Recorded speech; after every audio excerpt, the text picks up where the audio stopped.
បាទជំរាបសួរពុកម៉ែបងប្អូនវិលមកកាន់ Channel បកស្រាយសុបិនសាជាថ្មីថ្ងៃនេះផងដែរខ្ញុំនឹងលើកបកស្រាយទាក់ទងនឹងពុកម៉ែបងប្អូនសុបិនឃើញសត្វសេះបាទប្រសិនបើជាពុកម៉ែបងប្អូនសុបិនឃើញសត្វសេះពណ៌សឬក៏ពណ៌ខ្មៅទំនីទីថាពុកម៉ែបងប្អូននឹងទទួលបានលាភសំណាង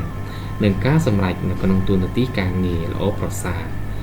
មួយទៀតប្រសិនបើជាសុបិនថាបានប៉ះស្ទាបឬក៏ជិះសត្វសេះនោះទំនាទីថា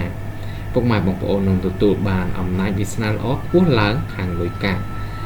មួយទៀតនឹងជួបតែរឿងល្អ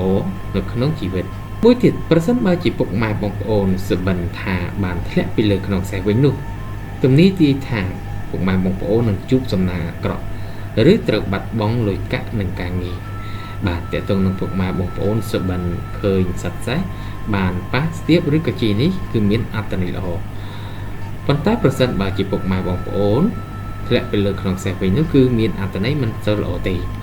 ចំណែកឯលេខសំណាងសម្រាប់អ្នកសុបិនវិញនោះគឺលេខ10គុត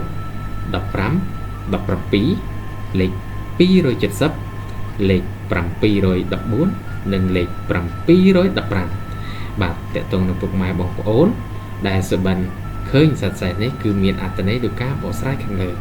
ជាចុងក្រោយក៏សូមអរគុណពុកម៉ែបងប្អូនដែលខំចំណាយពេលវេលា